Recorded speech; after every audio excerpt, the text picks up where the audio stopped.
வணக்கம் நண்பர்களே, லைன்ஸ் மீடியாவுக்கு நீங்கள் அளித்து வரும் ஆதரவுக்கு மிக்க நன்றி. தொடர்ந்து எங்களுடன் இணைந்திருங்கள். லைக் பண்ணுங்க, சப்ஸ்கிரைப் பண்ணுங்க, நண்பர்களுக்கு பகிருங்கள். நாம் இணைந்து பயணிப்போம். லைன்ஸ் மீடியா தமிழ் உறவுகளுக்கு வணக்கம். இன்றைய அரசியல் களம் நிகழ்ச்சிக்கு தங்களை அன்போடு வரவேற்கிறேன். வணக்கண்ணா. வணக்கம் சின்னா. தமிழகத்தில் பரபரப்புக்கு குறைவே கிடையாது.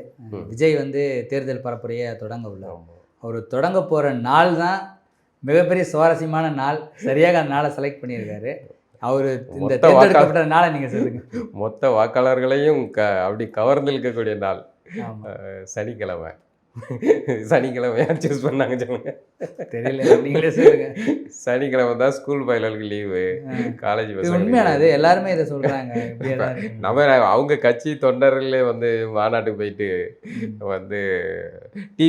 டிவிகேங்கிறான், ஓட்டர் ஐடியாங்கிறான்னு கேட்டால் உள்ள போய் பதிக்கிறான்னு அப்படின்னாங்க. நம்மளும் போட்டோம். ஆமா, அதே நிலைமை தான். எல்லாருமே போடுற ஓட்டு தான் வரது. ஏன்னா எல்லாரும் ஓட்டு போடுவாங்க. ஓட்டு போடுறதுக்கு எதுக்கடா வராங்க? இல்ல உனக்குலாம் ஓட்டு ஐடியா இல்ல, உனலாம் வரல பஸ்ல சும்மா ஆடுறதுன்னு உனலாம் நான் எந்த கணக்குல சேர்த்துறது. அப்புறம் பஸ்ல வர்றோம் ஆட பார்த்தா டிவிக்கு ஓட்டு ஐடிக்கான்னு கேட்கற உள்ளவே குந்திக்கிற சீட்டுக்குள்ள வெக்கமா இருக்குது எனக்கு. அந்த நிலைமையில தான் ஏதாவது கூட்டத்தை க்ரௌடு இதெல்லாம் சின்ன பசங்க.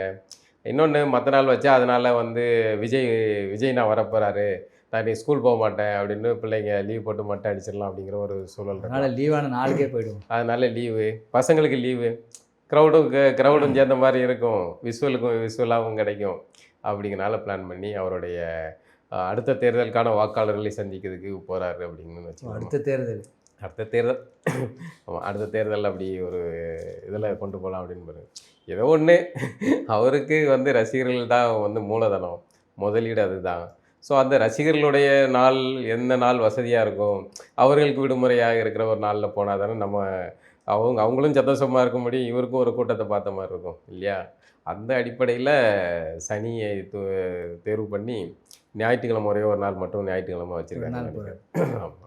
திமுக இவருடைய பிரச்சாரத்துக்கு முட்டுக்கட்டையாக இருக்குது. தேவையில்லாத விஜயசின்றாங்க, நிறைய பிரச்சனை பண்ணுறாங்க, பிரச்சாரம் பண்ணக்கூடாதுன்னு நிறைய இடையூறு கொடுக்குறாங்க அப்படின்னு நிறைய பேர் பரவலாக பேசப்படுது.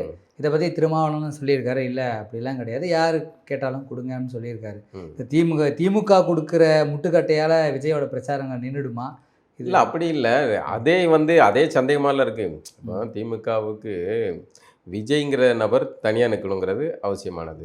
இப்படி நிறைய பேர் எல்லாருமே தனித்தனியாக நின்னா, சீமான் உட்பட எல்லாருமே தனித்தனியாக நின்னா ஈஸியாக வெற்றி பெறலாம். உதயநிதி கூட சொல்லியிருக்காப்புல, பழனிசாமி தான் பொதுச் செயலாளராக இருக்கணும், எங்களுக்கு வசதியாக 100 வருஷம் வாழணும், ஆமாம் அப்படின்னு இதாக சொல்லியிருக்காருல்ல. ஆனால் பழனிசாமி இவர்கள் லேசாக இடம் போடுறாங்க. இது 2016-17 உள்ள பழனிசாமி இல்லை, இது அப்டேட் வெர்ஷன்.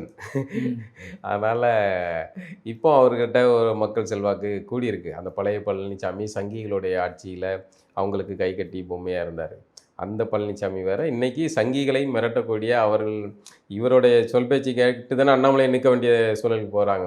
இல்லைன்னா எங்கள் கண்ட்ரோலில் தான் நீ இருக்க அப்படின்னு அண்ணாமலை நீக்காமல் இருந்திருக்கலாம்ல. அண்ணாமலை நீக்கின பிறகு தானே கூட்டணிக்கான ஒரு சூழல் உருவாகுது. அப்படி ஒரு இதாக மாறிட்டு வர்றாருன்னு வைங்களேன். அப்படி இவர்கள் சிரிக்கிற அளவுக்கு பழனிசாமி நிலைமை இல்லை அப்படின்னு நான் நினைக்கிறேன். ஏன்னா அப்போவுமே அந்த பீரியட்லேயே 21 பழனிசாமி பெரிய செல்வாக்கு இல்லை, மக்கள் லீடராக மாறாத ஒரு கேரக்டராக இருக்கும்போதே இவர்கள் தக்கி திணறி தான் பார்டரில் தான் பாஸ் ஆனாங்க. ஆமாம், பார்டரில் தான் பாஸ் ஆனாங்க. அது அவ்வளோ கூட்டணி செல்வாக்கூட. தனியாக இன்றைக்கி ஜெயிச்சிங்க, நீங்கள் தனியாக எங்கேயா போட்டிட்டு ஜெயிச்சிருக்கீங்களா? அப்படி இருக்கிறாரு. அதோட நம்ம இப்போ இந்த விஜய்க்குள்ளதுக்கு வந்துடும்.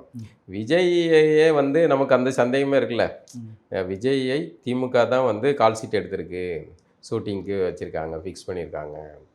ஒரு இந்த எலெக்ஷன் 2026 எலெக்ஷன் ஜனநாயகன் 2026 அப்படிங்கிற ஒரு டைட்டிலோட அந்த படம் ரிலீஸ் ஆகலாம்னு வைங்களேன். அவன் எடுக்கிற முடிவு நமக்கு சாதகமாக இருக்குன்னு முடிவு மாதிரி. ஒன்று இவர்கள் ஸ்கிரிப்ட் போட்டு இயக்குறது ஒன்று, இன்னொன்று தன்னியல்பாகவே நடக்குது. ஆமாம், தன்னியல்பாகவே தனியாக பிரிஞ்சு நிற்கிறவங்க இருப்பாங்கல்ல. அதை மாதிரி அவங்கவுங்க எடுக்கிற முடிவுக்கு நமக்கு சாதகமாக இருக்குது அப்படின்னு திமுக நினைக்குது. அதுக்கேற்றாப்புல ஒருவேளை விஜயை திமுக இயக்குது அப்படின்னா அவரை தனியாக நிற்க வைக்கிறது, அது மூலமாக வாக்குகளை பிரிக்கிறான். அந்த வாக்குகள் பெருவாரியாக அதிமுக வாக்குகள் போகலாம், விசிக வாக்குகள் போகலாம். இப்படியான ரசிக வாக்குகள் பெருவாரியாக போகும்போது விஜயோடைய வாக்குகள் பெருவாரியாக பிரியுது. அதிமுகவுக்கு அந்த வாக்குகள் கிடைக்காது. இன்னொரு பக்கம் நாம் தமிழர் சீமான் ஒரு வாக்குகள் பிடிக்காரு. இப்படி பரவலாக எல்லாருமே பிரிஞ்சு இருந்தால் வந்து இந்த 4 குறைந்த வாக்கு வாங்கினாலும் வெற்றி பெறதுக்கான வாய்ப்பு வெற்றிக்கான திமுக க்கு இருக்கு. வாய்ப்பு உறுதியாகுதுல்ல. அப்போ அதை வந்து திமுக விரும்ப தானே செய்யும். அப்படிங்கும்போது விஜய்க்கு ஒரு நெருக்கடியை கொடுக்குற மாதிரி கொடுத்தா அந்த திமுக எதிர்ப்பு வாக்குகள்லாம் விஜய் பக்கம் போகலாம் அப்படிங்கிறதுக்காக ஒரு தோற்றத்தை உருவாக்குறதுக்கு இது இப்படி பண்ணலாம்ல. இதில் ஒரு சந்தேகம், 2026ல் திமுக சார்பாக உதயநிதி முதலமைச்சர் வேட்பாளராக நிறுத்தப்படுறதுக்கான வாய்ப்பு இருக்கா? ம் ஒரு வேளை அவர் நின்னார்னா உதயநிதி, இந்த பக்கம் சீமான், அந்த பக்கம் விஜய், ம் இந்த பக்கம் எடப்பாடி, இந்த தலைமையில் அமையும். இதில் வந்து சமீபத்தில் பேசின பேச்சுக்களில் வந்து உதயநிதி சொல்கிறாரு, தேஞ்சு முட்டிலாம் தேஞ்சு போச்சு ம் அப்படின்னு விமர்சனம் பண்ணியிருக்காரு. ம். இப்போ அடுத்து வளர்ந்து வர இந்த மாதிரி தலைவர் வந்து இந்த மாதிரி எடப்பாடியை பார்த்து, பெரிய தலைவரை பார்த்து இந்த மாதிரி விமர்சனம் பண்ணுறது, இது எந்த மாதிரியான ஒரு தாக்கத்தை ஏற்படுத்துன்னு நினைக்கிறீங்க? இல்லை அது திமுகவினரிடம் வந்து இதில் ஆச்சரியப்படுறதுக்கு ஒன்றும் இல்லை. ஏன்னா அது அவர்களுடைய வரலாறே அப்படி தான். இந்த மாதிரி தான் பேசுகிறது அவங்களுடைய வரலாறு. அவங்களுடைய தாத்தாவுமே இந்த மாதிரி பேச வேண்டியவர் தான். அவரால் சில வார்த்தைகள்லாம் பேச முடியாது. அதுக்கு தான் வந்து பக்கத்தில் வந்து வெற்றி கொண்டான் தீப்பொறி ஆறுமுகம் மாதிரி ஆளுகளை வச்சுக்கிட்டு நீ பேசியா அப்படிங்கன்னு ஏற்றி விடுறதுக்கு வச்சுக்கிடுறது. சில வார்த்தைகள் ரொம்ப இதாக பேச முடியாதுல்ல, அதுக்கெல்லாம் இப்படி வச்சு அதுக்கு தான் இப்போ வடிவேலை பயன்படுத்தினாங்க. ஆமாம், அது மாதிரி இப்படி யாரை திட்டுறதுக்கு பயன்படுத்திக்கிட்டது. அப்புறம் 2026ல் நீங்கள் சொன்ன மாதிரி உதயநிதியை முன்மொழிய மாட்டாங்க. அது அடுத்த இதுக்கான வாய்ப்புகள் இருக்கலாம். இப்போ ஸ்டாலின் இருக்கார்ல, அவரை வச்சு தான் வந்து இது பண்ணுவாங்க. அது இல்லாமல் அப்படி ஒன்றும் இவர்கள் வந்து மக்கள் தலைவர்கள், அதனால் இவர்களை முன்மொழிந்து அப்படி தேர்தலை சந்திக்கிறதுனா நீங்கள் தனியாக நின்று போயிடலாமே. அப்படின்னா மக்கள் செல்வாக்கான தலைவர்களாக நீங்கள் அந்த பாரம்பரியமான அண்ணா ஆரம்பித்த திமுக கட்சிக்குள்ளே அந்த ஏதோ ஒன்று சொல்லுவாங்கள்ல, கரையான் கட்டிய புட்டுக்குள் ஏதோ ஒன்று நுழைஞ்சிருச்சுன்னு சொல்லுவாங்கள்ல, அது மாதிரி நுழைஞ்சி திமுகவை நீங்கள் வந்து இன்னைக்கு உங்கள் குடும்ப சொத்தாக மாற்றி வச்சுருக்கீங்க. அதனால தான் திமுகங்கிற ஒரு கட்சி அது மூலமாக தான் நீங்கள் வாழ்கிறீங்க. அப்படி தான் உங்களுக்கு செல்வாக்கை தவிர தனியாக ஸ்டாலினுக்கு என்ன செல்வாக்கு இருக்குது, உதயநிதிக்கு என்ன செல்வாக்கு இருக்குது. அதனால் இன்பநிதி இதே செல்வாக்கோடு தான் வருவார். கொண்டு வந்துட்டாங்கல்ல, வர்றாங்கல்ல. உதயநிதிக்காவது கொஞ்சம் காலதாமதம் இருந்தது. இப்போ வந்து இன்பநிதிக்கு வந்து கூடுதலாக கட்டாயம் வேகமாக இருக்காங்க. உடனடியாக அரசியல் வகுப்புகள் எல்லாம் எடுத்து இதெல்லாம் இப்படி தான் நடக்கும்பா அப்படின்ட்டு. உதயநிதியாக கொஞ்சம் கூச்சப்பட்டாப்புல, ஐயே நான்லாம் வரமாட்டாங்க, கட்சிக்காக உழைத்தவர்கள் எவ்வளோ பேர் இருக்காங்க, அவங்கள தான் கொண்டு வருவாங்க அப்படி இப்படின்லாம் 4 உருட்டிக்கிட்டு இருந்தார். அப்போ வரந்தில்ல. அதுக்கப்புறம் வீட்டில் கிச்சனில் கூப்பிட்டு வச்சு வேப்பில் அடித்து விட்டு அது சரி பண்ணி கொண்டு வந்துட்டாங்களா. இப்போ அது இன்பநிதிக்கு உடனடியாக செய்கிறாங்க. உதயநிதி அப்பா மாதிரிலாம் கூச்சப்பட்டுக்கிட்டு இருக்கக்கூடாப்பா, இது வந்து நம்ம முக்கியமாக செய்யணும் அப்படின்னு உடனடியாக இறக்குறாங்க. அதனால் இந்த தேர்தலுக்கு உதயநிதியை முன்மொழிய மாட்டார், அடுத்த தேர்தலுக்கு பார்ப்பாங்க. இப்போ நேற்று நடந்த அம்பேத்கர் சிலை நிறுவுதல் இடத்துல வந்து குன்றத்தூரில் விடுதலை சிறுத்தைகள் கட்சியினோட தலைவர் திருமாவளவன் சொல்லியிருக்காரு, அரசியல் அமைப்பு சாசனத்தை சட்டத்தை பாதுகாக்கிறதுக்காக மட்டுமே நாங்கள் வந்து திமுகவுடன் கூட்டணி வச்சிருக்கிறோம் அப்படின்னு சொல்கிறீங்க. நாங்கள் உழன்றிருக்கிறோம் அப்படின்லாம் தேவையில்லாத விமர்சனம் பண்ணாதீங்க.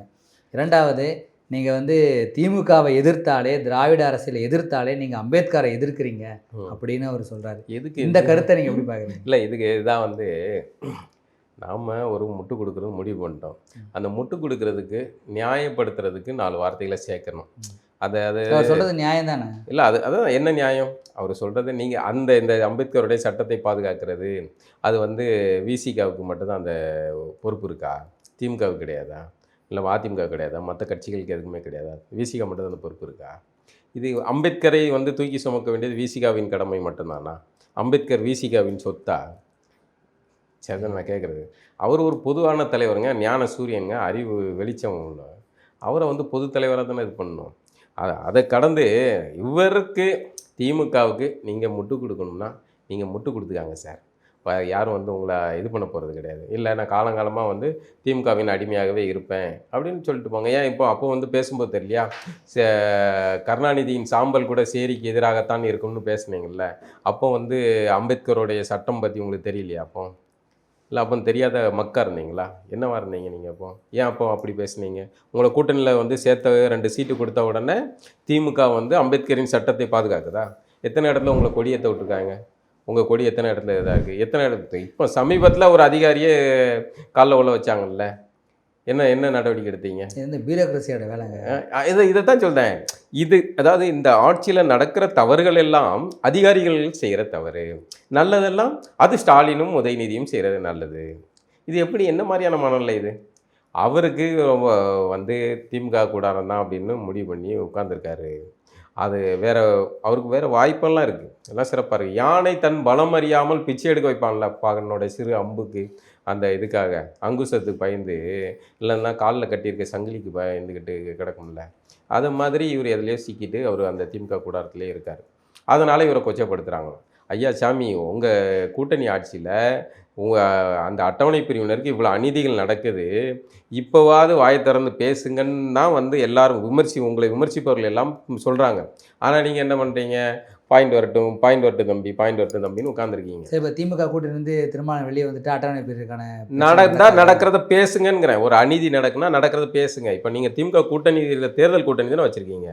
நீங்கள் திமுக கட்சியில் போய் சேரலல்ல, நீங்கள் உங்கள் கட்சியில் சேராதவர் பேசலாம்ல, உங்கள் ஆட்சியில் இந்த தவறு நடக்குன்ட்டு.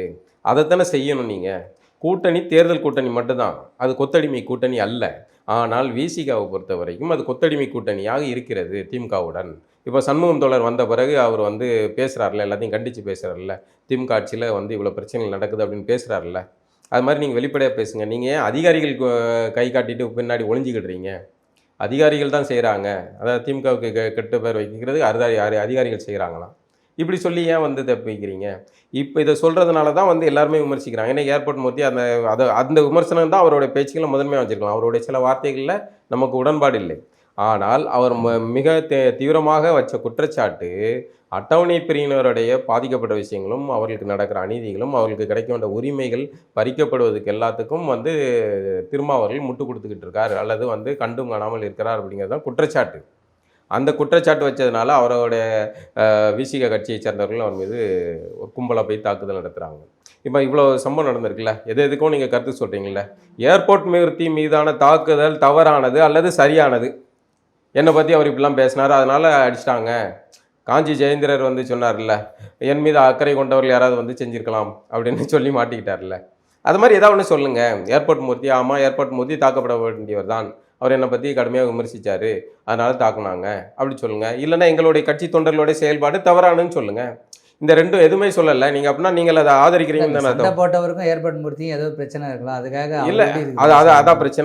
அதான் பிரச்சனை. வீடியோ இவ்வளோ ஃபுட்டேஜ் வீடியோ லைவ் மீடியாக்கள் முன்னாடி இப்படி ஒரு தாக்குதல் சம்பவம் நடக்கு, எங்கள் தலைவரை பற்றி இப்படி பேசுவான்னு சொல்லி தான் அவன் அடிக்கிறான், செருப்பால் அடிக்கிறான்.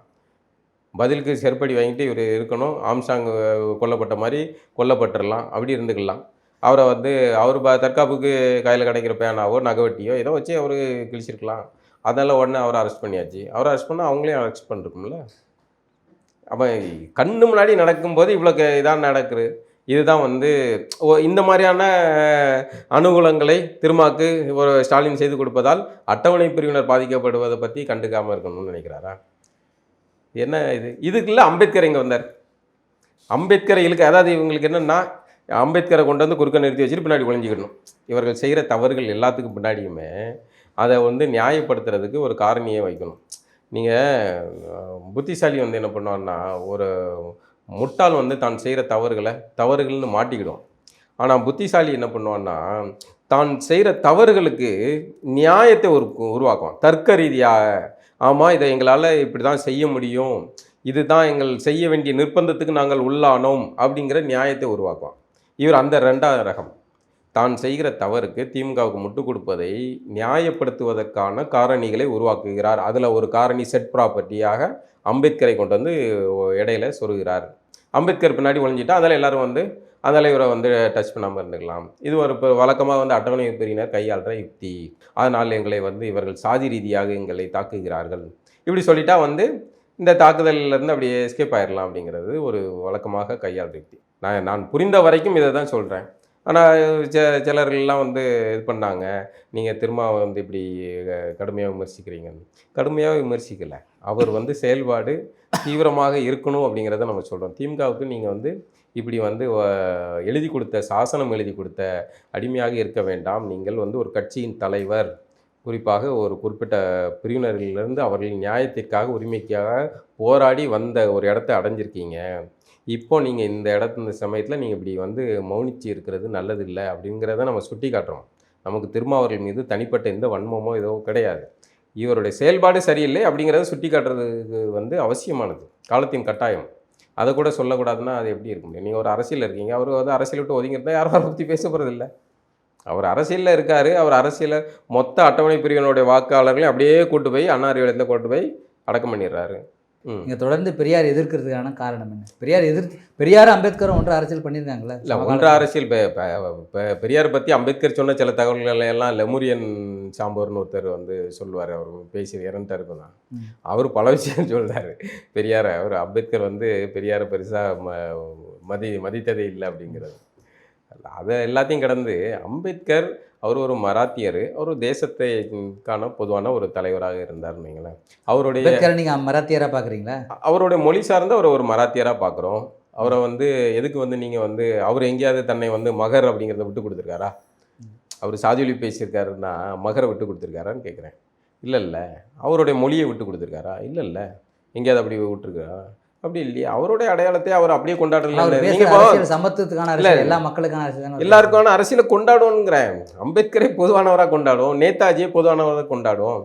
நேதாஜியை அவர் பொதுவான தலைவராக பார்ப்போம். அவர் வந்து வங்கதேசத்தை சார்ந்தவர் அப்படிங்கிறது தானே அவருடைய அடையாளமாக இருக்க முடியும். அதுலேருந்து வந்து இத்தனை வெள்ளைக்காரர்களுக்கு எதிராக வந்து ஒரு ஆணுவத்தை கட்டமைச்சார். அந்த மகிழ்ச்சி தானே. அம்பேத்கர் ஒரு மராத்திய தேசத்துலேருந்து வந்த ஒரு மராத்திய பூர்வீக குடி. அவர் அதுலேருந்து வந்த ஒரு ஞான சூரியன். அது அப்படி தானே கொண்டாடுவோம். எதுக்கு வந்து அவர் அம்பேத்கரை கொண்டு போய் இதுக்குள்ளே சிறைக்குள்ளே அடைக்கிறீங்க? நீங்கள் திரும்ப அட்டவணை பிரிவு சிறைக்குள்ளே ஏன் அடைக்கணும்? அவர் ஒரு பொதுவான தலைவராக இருக்கட்டும், அதானே இருக்கும். எல்லாரும் தானே கொண்டாடணும் அம்பேத்கரை. ஏன் வந்து அதை வந்து நீங்களாக வந்து அவரை இதுக்குள்ளே சுருக்குறீங்க? அது மாதிரி பெரியாரை எதிர்க்கிறதுனால அம்பேத்கரை எதிர்க்கணும்னு அவசியம் இல்லை. அதுக்காக அம்பேத்கர் சொல்கிற எல்லாத்தையும் ஆதரிக்கணும்னு அவசியம் கிடையாது. அம்பேத்கர் காலத்தில் அவர் காலத்தில் இருந்த நியாயங்கள்னு ஒன்று இருந்திருக்கும். அதன் அடிப்படையில் அவர் பார்வை வச்சிருப்பார். மொழிவாரி தேசிய இனங்களுக்கான உரிமைகள்னு ஒரு வரும்போது அந்த இனத்தின் சார்பாக இருந்து பேசும்போது அம்பேத்கரும் வந்து விமர்சனத்துக்குரியவராக தான் மாறுவார். அதுக்காக எழுதி கொடுத்து அதே மாதிரி அயோத்திதாசர் உள்ளே இருக்கார். அயோத்திதாசர் விமர்சிக்கக்கூடாதா? அயோத்திதாசர் காலத்தில் அவர்கள் அன்றைய காலகட்டத்தில் திராவிடம்ங்கிற ஒரு கருத்து உருவாக்க அரசியல் இது பூமாகும்போது அதை தேவைப்பட்டது. கால ஓட்டத்தில் எல்லாமே மாறுதாங்க. ஏன்னா கண்ணு முன்னாடி நடக்குங்க நேபாளை விடுங்க. அதுக்கு முன்னாடி வங்கதேசத்தில் அந்த நாட்டுக்கான சுதந்திரத்துக்கான போராடிய தலைவர் தூக்கி சிலையை எல்லாம் துவம்சம் பண்ணி ஜேசிபி வச்சு தகர்க்கலையா? சொன்னாங்களா யாராவது?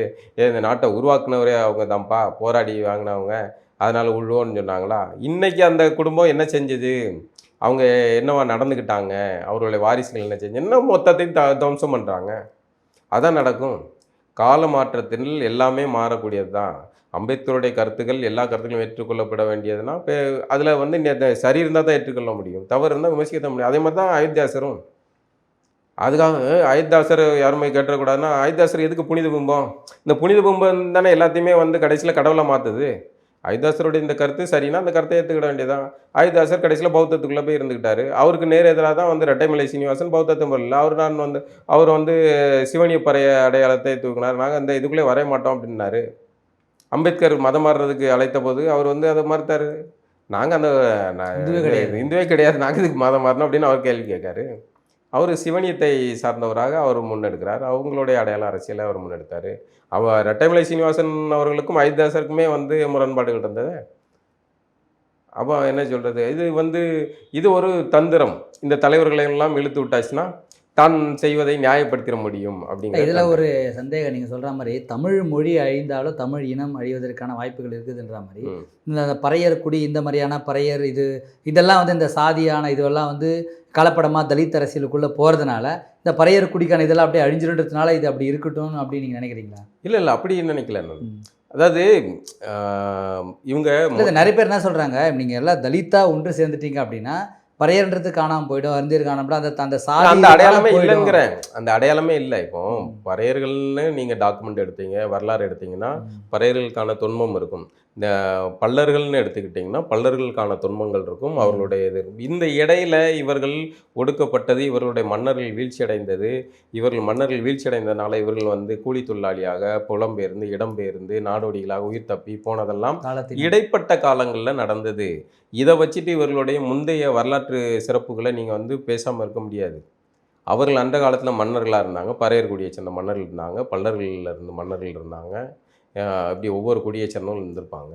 நீங்கள் எல்லாத்தையுமே வந்து இன்றைக்கி தேர்தல் அரசியலுக்காக மொத்தத்தையும் வந்து தலித் அடையாள அரசியலில் சுருக்குறாங்க இவங்க. அது கூட உங்களுடைய தலித்துங்கிற அடையாள அரசியலில் நமக்கு உடன்பாடு கிடையாது. அதுவும் கூட இவர்கள் தேர்தல் அரசியலுக்காக பயன்படுத்துகிறாங்கன்னு வச்சுக்காங்க. அந்த இப்போ ஏர்போர்ட் மூர்த்தியோ இல்லை அந்த பிரிவினை சேர்ந்தவர்களும் அந்த மக்களுக்கான உரிமையை நீங்கள் எப்படி பெறுவீங்க? தேவேந்தர்களுக்கான உரிமையை தேவேந்தர்களுக்கான உரிமையாக நின்று தான் கேட்க முடியும். வன்னியர்களுக்கான உரிமையை வன்னியர்களுக்கான உரிமையாக தானே கேட்டு பெற முடியும். அப்போ நீங்கள் இதெல்லாம் இந்த அரசியலுக்காக, தேர்தல் அரசியலுக்காக இவர்களுடைய இதை விட்டு கொடுக்கும்போது அந்த மக்களுடைய இதுவும் போகுதில்ல.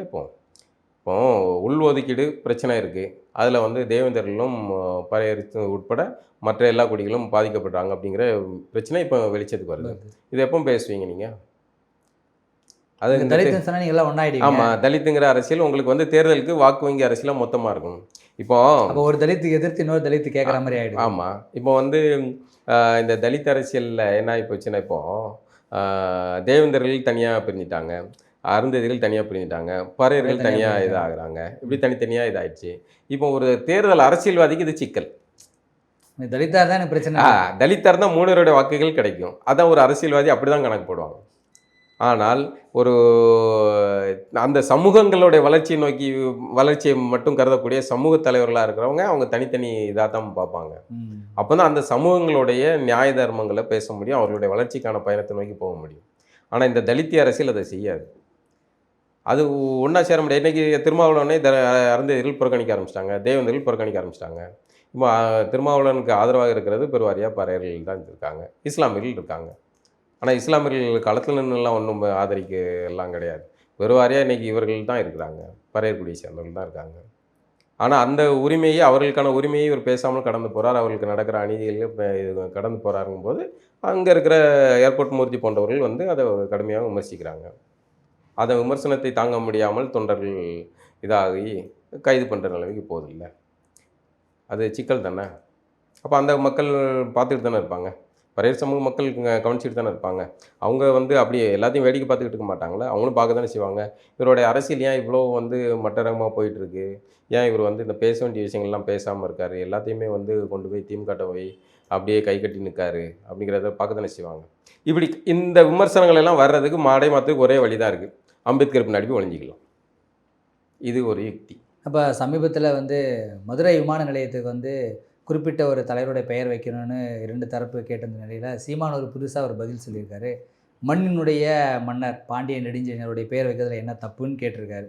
அவர் சொல்கிற இந்த பார்வையை நீங்கள் எப்படி? இல்லை, அதான் இது இப்போ தேவையில்லாமல் மறுபடியும் பழனிசாமி கிளப்பி விட்டார். அவர் தேர்தல் அரசியலுக்காக அவர் ஒரு வார்த்தையை விட்டு அதை மறுபடியும் கிளறி விட்டுருக்கார். இது இதை 90களில் காலகட்டத்தில் பார்த்துருக்கேன். ஒவ்வொரு மாவட்டத்துக்கும் இந்த பெயர்கள்லாம் வச்சுருந்தாங்க, அந்த மாவட்ட தலைவர்களோட பேர்கள் வச்சுருந்தாங்க. அந்த பேருந்துகளுக்கு அந்த கழகங்கள் ஆமாம் அப்படின்னு பேர்லாம் வச்சுருந்தாங்க. பார்த்தீங்கன்னா இந்த ஜாதிக்காரனுக்கு பிடிக்காத தலைவரோட பஸ் ஓடிச்சா ஒன்று அதை குறி வச்சு அதை மட்டும் எரிப்பானுங்க. இப்படி மாறி மாறி பண்ணாங்க. ஒரு கட்டத்தில் பார்த்தாங்க, ஒன்றும் வேணாம் விடு அப்படின்னு எல்லாத்தையும் பொதுவாக தமிழ்நாடு அரசு இதுன்னு மாற்றினாங்க. அப்புறம் பேர்களுமே மாற்றிட்டாங்க மாவட்டங்களுடைய. அது மாதிரி இந்த நிகழ்கால அரசியல்லேருந்து பார்த்தால் இந்த மாதிரி ஒரு குறிப்பிட்ட தலைவர்களோட பேர்கள் வைக்கும்போது அது ஒரு சிக்கலை தான் வரும். ஆனால் திராவிடர் தலைவர்களோட பேர் வச்சா மட்டும் இங்கே பிரச்சனையாகாது. அது யாரும் கேட்குறது? ஆமாம், இப்போ திருநெல்வேலிக்கு போனேன். திருநெல்வேலியில் பெரியார் பேருந்து நிலையம்னு வச்சுருக்காங்க. பெரியாருக்கு என்ன சம்மந்தம் அங்கே இருக்குது? அப்போ இந்த மாதிரி அவர்கள் இது தேர்தல் அரசியல்லே இப்படி தான் இருக்குது. தேர்தல் அரசியல்லே தமிழ் சமூகத்தை சார்ந்தவர்கள் கட்சி ஆரம்பித்தா அதெல்லாம் குறிப்பிட்ட சாதி கட்சியாக மாற்றப்படுது. அதே தெலுங்கர்கள் அல்லது பெருமொழியினர் கட்சி ஆரம்பித்தா இப்படி தான் சினிமாவிலையும் அப்படி தான் இருக்குது, அரசியலும். ஆமாம், அது பொதுவானது பாருங்கள். இதுக்கு முன்னாடி ஒரு பெரிய பயணம் இருக்குன்னு வைங்களேன். தமிழ் சமூகங்களுக்கு இடையில் இந்த மாதிரியான பிளவுகள் உருவானதுக்கு பின்னணியில் பெரிய ஒரு சதியும் அந்த நீண்டகால அந்த குத்தி விடுற அரசியலும் இருந்துக்கிட்டு இருக்குது. அப்போ ஒன்று இந்த பக்குவம் தமிழ் சமூகத்துக்கு வரணும். அது இப்போதைக்கு வர்றதுக்கான வாய்ப்பு இல்லை.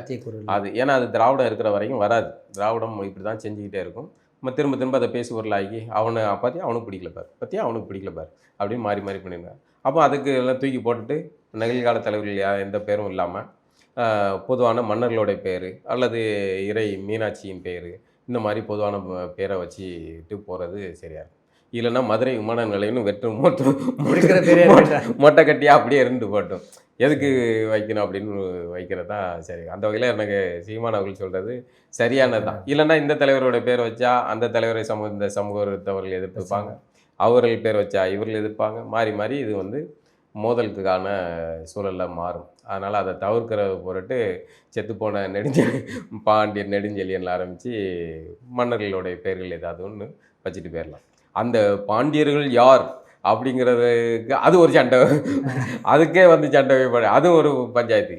அரே ஏதாவது எப்படா திருந்துவீங்க, அதை நம்ம தனியாக ஒரு சப்ஜெக்டாக பேசுவோம். ஓகே. அது ஏன்னா அது விரிவாக பேச வேண்டிய சப்ஜெக்ட்டு. ஆளாளுக்கு வந்து இங்கே மன்னர் தான் இங்கே மன்னர் தான் அப்படின்ட்டு மன்னர்களுடைய காலத்து அரசியல் புரியாத எந்த மன்னர்களையும் தன் சாதிக்காரா இருக்க மாட்டாங்களா ஆமா. அப்படின்னு அதான் செவிச்ச உடனே எவனாவது நீங்கள் மீடியாவில் பாருங்களேன், எவனா வந்து செவிச்சிட்டா அவர் எங்க ஆள்பா பத்தியா காது ஆடுது, காது செவக்குது பத்தியா எங்க ஆளு. சாமி படத்தில் ஹரி இயக்குனர் பிரமாதமாக வச்சுருப்பார், அதை ரொம்ப அழகாக வச்சுருப்பார். அதை இந்த உளவியல், அது குறிப்பாக தென் மாவட்டங்களில் திருநெல்வேலி பகுதிகளில் இந்த சாதிய மணலில் எப்படி இருக்குங்கிறத அந்த ஒரு காட்சியில் காட்டியிருப்பார். அது மாதிரி நம்ம செத்து போன மன்னர்களை எல்லாம் தேடி அலைஞ்சிட்டு எங்கே சாதிக்காரரு அப்படின்ட்டு. அவன் செத்து போய் சுண்ணாம்பாயி போய் சார்ந்து அவன் வாரிசுகள் யார் என்னென்ன தெரியாது, அது எங்கேயோ பிச்சை கூட எடுத்துக்கிட்டு இருக்கும். இன்னும் நம்ம இங்கே சண்டையை போட்டுட்டு கிடக்கும். இப்போவுமே அந்த மன்னர்களே வந்தாலும் வந்து என்ன செஞ்சிட முடியும், ஓரமாக உட்காந்து லைனில் வாப்பா தம்பி அப்படிங்கிற நிலை தான் இது. தொடர்ந்து பேசுவோம் சார். நன்றி. நன்றி வணக்கம்.